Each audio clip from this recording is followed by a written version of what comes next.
अस्सलाम वालेकुम दोस्तों, उम्मीद करता हूँ आप सभी लोग खैरियत से होंगे। वापस से स्वागत है आप सभी लोग का एक Q&A वीडियो में जो हर संडे को आता है। तो हर संडे की Q&A वीडियो आप ज़रूर पूरा देखा करें क्योंकि इसमें इंपॉर्टेंट सवाल लोगों के पूछे जाते हैं। बायोमेट्रिक के रिगार्डिंग एक चीज़ चल रही है कि क्या बायोमेट्रिक बंद हो गया, बिना फिंगर के अब सऊदी का वीज़ा लगेगा। और कई लोग ऐसे हैं कि भाई हम एम्बेसी के जरिए आए हैं, इतना महीना हो गया है, रिटर्न सऊदी अरब जा सकते हैं क्या? इसके रिगार्डिंग में बहुत लोगों में कन्फ्यूज़न रहता है। और भी ज़रूरी सवाल लोगों ने पूछे हैं जिसका जवाब इस वीडियो में दूंगा। तो मेरे चैनल को अभी तक सब्सक्राइब नहीं किए हैं तो अभी सब्सक्राइब कर लीजिए। फेसबुक पे अभी तक फॉलो नहीं किया तो आप मुझे फॉलो कर सकते हैं और आपके फीडबैक जरूर दिया करें आप भी कमेंट करके वीडियो देखने के बाद से। वीडियो शुरुआत करता हूँ। सबसे पहला एक सवाल लेना चाहूँगा। एक भाई हैं साफिया करके या कुछ भी सैफ वगैरह, ये कह रहे हैं कि मैं जा सकता हूँ कि नहीं एम्बेसी के ज़रिए जो है मेरे ऊपर हुरूफ था। एम्बेसी के जरिए इंडिया आए थे, इनके ऊपर हुरूफ था। पूछ रहे हैं कि भाई 15 महीना हो गया सऊदी आ सकता हूँ कि नहीं। तो भाई इसमें मैं आप लोगों को बताना चाहूँगा कि जो लोग भी सऊदी अरब के से जो है एम्बेसी के जरिए अपने देश वापस आते हैं वो लोग जो है सऊदी अरब जा सकते हैं कि नहीं। इसमें 5 साल का ही रहता है। अगर आप एम्बेसी में कांटेक्ट किए, उन्होंने सब चीज़ आपका प्रोसेस करके आपको भेजा तो 5 साल नॉर्मली आप बैन रहते हैं। 5 साल बाद सऊदी अरब जा सकते हैं। फिर भी आप चाहते हैं कि हम जो है क्लियर कर लें, हम जा सकते हैं कि नहीं, हमारा 5 साल वाला बैन है या कहीं मरहल तो नहीं लग गया है जो लाइफ टाइम का बैन होता है, वो चेक कराने के लिए आप मुझसे कांटेक्ट कर सकते हैं। एयरपोर्ट प्रिंट निकलवा सकते हैं, उससे जो है क्लियर हो जाएगा आप सऊदी अरब जा सकते हैं कि नहीं। कई लोग होते हैं जो डिपोर्ट होकर आते हैं। एक कन्फ्यूजन यहाँ पे भी दूर कर देता हूँ, चाहे एम्बेसी के जरिए आइए चाहे डिपोर्ट होके आइए या सेटिंग से कई लोग पैसा वगैरह इधर उधर दे के उससे भी आते हैं। तो कैसे भी अगर आप आ रहे हैं तो उस समय आपका स्टेटस अगर आप जौजात में चेक करेंगे या फिर ऑनलाइन चेक करेंगे एमओई के साइट पे तो आपका फाइनल एग्जिट ही दिखाएगा। कई लोग कंफ्यूज हो जाते हैं, देखते हैं भाई फाइनल एग्जिट दिखा रहा है, एजेंट लोग भी उनको बोल देते हैं भाई सही है प्रोसेस करवाओ चले जाओगे सऊदी अरब, फाइनल एग्जिट दिखा रहा है तुम्हारा। अरे भाई उसमें छुट्टी थोड़ी ना दिखाएगा, फाइनल एग्जिट ही दिखाएगा। कॉमन सेंस वाली बात है। जब ये लोग आपको भेजेंगे तो वो छुट्टी थोड़ी ना भेजेंगे, आपका इकामा थोड़ी ना वैलिड है कि आपका छुट्टी लगा के भेज देंगे। छुट्टी किनका लगता है? जिनका इकामा वैलिड होता है।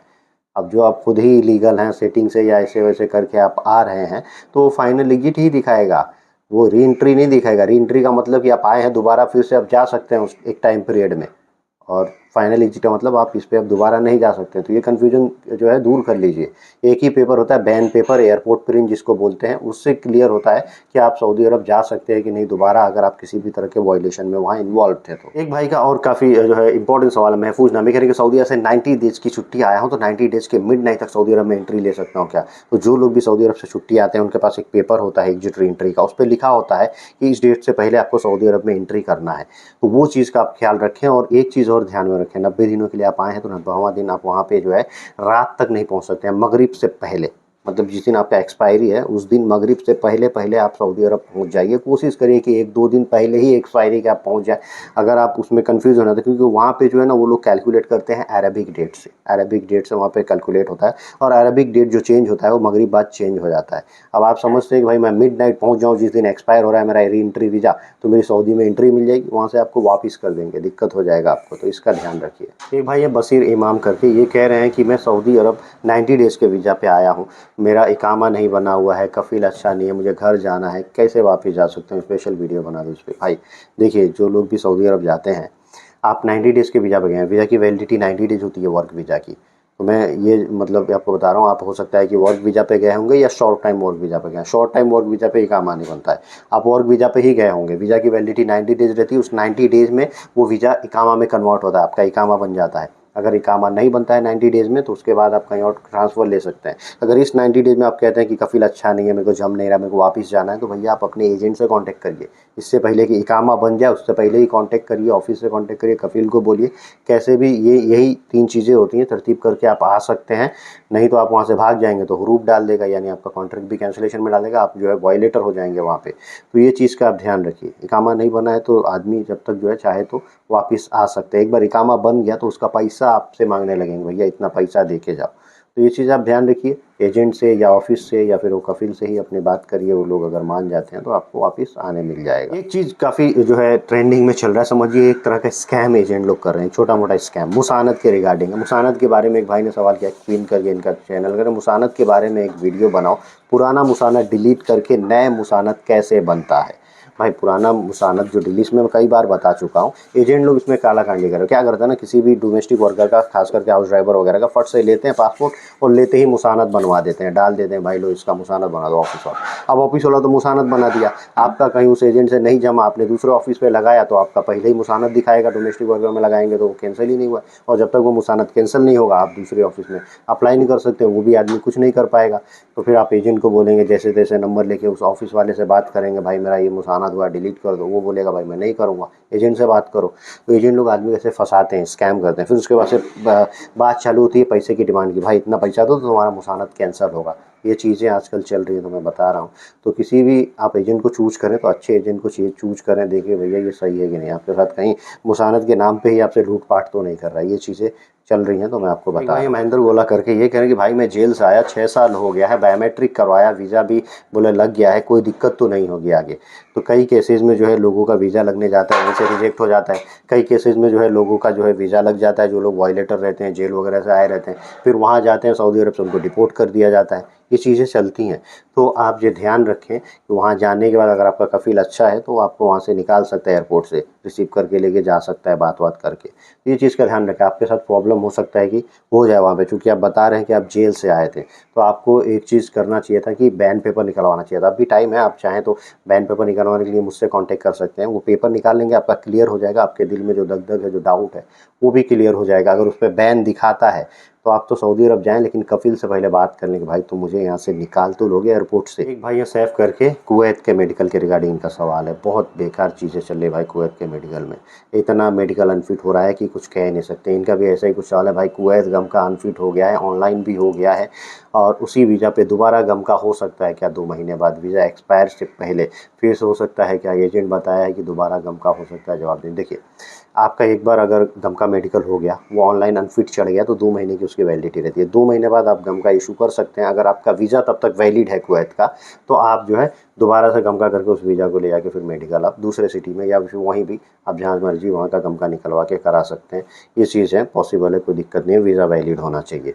तो ये चीज़ का ध्यान रखिए। और बाकी चीज़ जो है कुवैत के मेडिकल के रिगार्डिंग जो है एक अपडेट यही मैं बताऊँगा कि मेडिकल बहुत जो है अनफिट हो रहा है। 10 लोग करा रहे हैं तो 8 लोग अनफिट ही हो रहे हैं भाई। उसके बाद से बहुत बड़ा ये पता नहीं क्या है, वही लोग जो है हार्ड मेडिकल कितना करवा लेते हैं, सऊदी का कराते हैं, ओमान कराते हैं, उसमें पास रहते हैं, लेकिन कुवैत में अनफिट हो जाते हैं। तो ये कौन-सा जो है हथकंडा अपना रहे हैं डॉक्टर लोग, ये एकदम सोच के परे है। एक और भाई का काफ़ी इंपॉर्टेंट सवाल है, हुसैन करके, ये कह रहे हैं कि अस्सलाम वालेकुम सलाम, क्या कोई कफ़ील पासपोर्ट अपने पास रख सकता है? देखिए सऊदी अरब में अब ये नियम है कि कोई भी कफ़ील, कोई भी कंपनी जो है अपने वर्कर का पासपोर्ट अपने पास नहीं रख सकती है, ये इल्लीगल है। उसका पासपोर्ट, उसकी आईडी है, और वो पासपोर्ट उस बंदे के पास उसके रख-रखाव में होनी चाहिए। हाँ, एक चीज़ और है कि अगर आप अपनी सहमति से दे देते हैं अपने कंपनी को, भाई सेफ़ रहेगा यहाँ पे, ये लोग रखेंगे, लॉकर वगैरह में रखते हैं, तो सही है। ज़बरदस्ती अगर आपसे कफ़ील कोई लेता है तो ये गलत है। ज़बरदस्ती कोई भी कफ़ील, कोई भी कंपनी आपका पासपोर्ट नहीं रख सकती। आप उसके खिलाफ़ जो है शिकायत कर सकते हैं मिनिस्ट्री में या लेबर कोर्ट में, वो उनके खिलाफ़ कार्रवाई भी कर सकते हैं। एक भाई हैं वसीम करके, ये इनका सवाल काफ़ी वैलिड है भाई, और कई लोग, मैंने ये ऐसा ही एक सवाल लास्ट वीडियो में भी लिया था। बिन लादेन का इंटरव्यू दिया था, अभी सप्लायर कंपनी का वीज़ा लगा दिया, उसमें जिसका जा सकता हूँ क्या, सऊदी अरब का कुछ शिरका अब्दाल ह्यूमन रिसोर्स का सप्लायर का वीज़ा लगा है। तो ये क्यों ऐसा कर दिया? भाई देखिए, बिन लादेन ग्रुप का हो सकता है कि उनके पास स्टॉक में वीज़ा नहीं हो, हालात जो है बिन लादेन ग्रुप के सही नहीं थे। अब गवर्नमेंट जो है उसको सपोर्ट कर रही है, मिनिस्ट्री ऑफ इंटीरियर जो है सपोर्ट कर रही है बिन लादेन ग्रुप को कि तो ये आगे बढ़े थोड़ा सा, और मतलब जैसे ये पहले था वैसे हो जाए। तो इसके कंडीशन ऐसे होंगे, हो सकता है बिन लादेन ग्रुप के पास वीज़ा ना हो, तो किसी ह्यूमन रिसोर्स कंपनी से वीज़ा लेते हैं, उस पे अपने वर्कर को बुलाते हैं और अपने वहाँ सब जो है बिन लादेन में ही काम कराते हैं, उसी के रख-रखाव में रखते हैं। ये होता है, ये पॉसिबल है, तो आप जा सकते हैं, इसमें कोई इशू नहीं। वीडियो के आखिर में एक भाई का काफ़ी इंपॉर्टेंट सवाल लेना चाहूँगा भाई। ये मार्केट में कई लोगों के पास चल रहा है, कई एजेंट लोग ऐसा कर रहे हैं, और ये एक लीजेंड इनोसेंट करके इनका चैनल है शायद, ये कह रहे हैं कि मेरा काम हुआ है तो एजेंट बोला है कि बिना फिंगर के भी हो जाएगा, वीज़ा लग जाएगा। यानी सऊदी का वीज़ा बिना बायोमेट्रिक के, बिना फिंगर के लग सकता है क्या? इनका सवाल यही है। कई लोगों ने ऐसे ही सवाल किए थे। एजेंट लोग ले लेते हैं सब चीज़ करके, पैसा-वैसा ले लेते हैं, कहीं से मुफ़ा भी करा के दे देते हैं और रख लेते हैं पैसा, बोलते भाई चलो तुम्हारा वीज़ा लग जाएगा। भाई मेडिकल एक्सपायरी पे तो भी बोलते भाई मैं लगवा के दे दूँगा। बाप का राज नहीं है, बिना बायोमेट्रिक के जो है सऊदी का वीज़ा नहीं लगेगा, ये आप ध्यान में रखिए। वर्क वीज़ा जो है, सऊदी अरब का हर वीज़ा, कोई भी वीज़ा हो, सबके लिए बायोमेट्रिक ज़रूरी है, खाली एक वीज़ा को छोड़ के जिसको उम्रा वीज़ा बोलते हैं। उम्रा वीज़ा घर बैठे बिठाए आ जाता है, उसमें बायोमेट्रिक के लिए कहीं जाना नहीं पड़ता। बाकी family visa, visit visa, business visit visa, personal visit visa, student visa, कोई भी वीज़ा हो सऊदी अरब अगर आपको जाना है तो बायोमेट्रिक होता है, बीएफएस सेंटर जाना होता है। और वर्क वीज़ा में भी होता है, अगर आप काम-काज के लिए सऊदी अरब जाना चाहते हैं शॉर्ट टर्म में या लॉन्ग टर्म में, दोनों में जो है आपका बायोमेट्रिक देना ही है। खाली उम्रा वीज़ा पे नहीं देना होता है, तो ये आप ध्यान में रख लीजिएगा, बिना बायोमेट्रिक के सऊदी का वीज़ा नहीं लगता है। आज की वीडियो करता हूँ यहीं समाप्त, मिलते हैं कुछ अगली वीडियो में। Thank you guys, thank you for watching.